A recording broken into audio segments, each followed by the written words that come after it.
want to begin tonight with Ken Kolker and his exclusive sit-down with Wolverine leaders about what they're doing to deal with this crisis. Ken?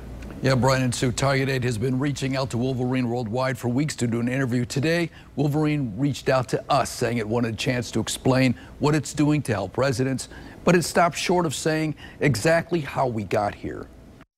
This is certainly a tough situation that no one wants to be in right now, but we want to make it right. We want to fix it. He says he does not know how many old Wolverine dump sites might turn up around Rockford. As sites come up, and as we learn information, whether it come from you or from a resident, I think we're working hard to investigate those sites. But he says Wolverine is taking responsibility for all of it. They are testing to see whether PFAS, a chemical once used in Scotchgard, has spread. Wolverine once used Scotchgard to weatherproof its hush puppies. What we're trying to track down here is 3M Scotchgard sludge. A waste byproduct that has those compounds. That's the most important thing. It's already in well water of homes around Wolverine's long-closed House Street dump, some at dangerously high levels. He says it appears it got there in sludge hauled from the former Rockford tannery. The dump, which was legal, closed in about 1970. That contamination has spread at least 1.3 miles.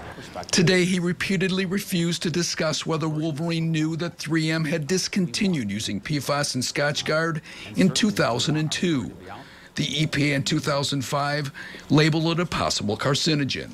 There are residents there who wonder, shouldn't Wolverine have known or done something 15 years ago? And they really want to hear an answer to that question. Yeah. As we sit here today, and as we think about where we're going forward, and that really is what we're focused on right now, is what do we do next? Again, it's finding a resolution to the current situation. You haven't come to that, you haven't reached a conclusion, you haven't found out that, yeah, we did know about this in 2002? All of our effort right now is focused what's happening in the field today. Today, crews started cleaning one of those sites. At the end of the day, it came from us, regardless of who took it there.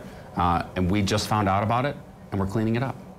That includes the mounds of leather reported yesterday on Ramsdale Drive in Cannon Township. It forced East Rockford Middle School to use bottled water provided by Wolverine until tests come back. That water sample was on an airplane last night, and we're expediting the results of that water sample.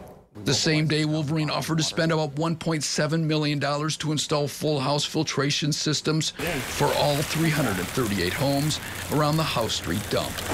He says it's not about the fear of lawsuits. At the end of the day, we want to do the right thing. We've been in this community for over 100 years, and we want to be here for 100 more. Now, the Wolverine vice president says the goal is to provide water that residents feel safe drinking, but he wouldn't say whether the company will pay to extend city water to homes around the House Street dump. That, he says, is still on the table. At the same time, though, tonight, Ken, they're facing some legal quandaries. Private homeowners already lawyering up.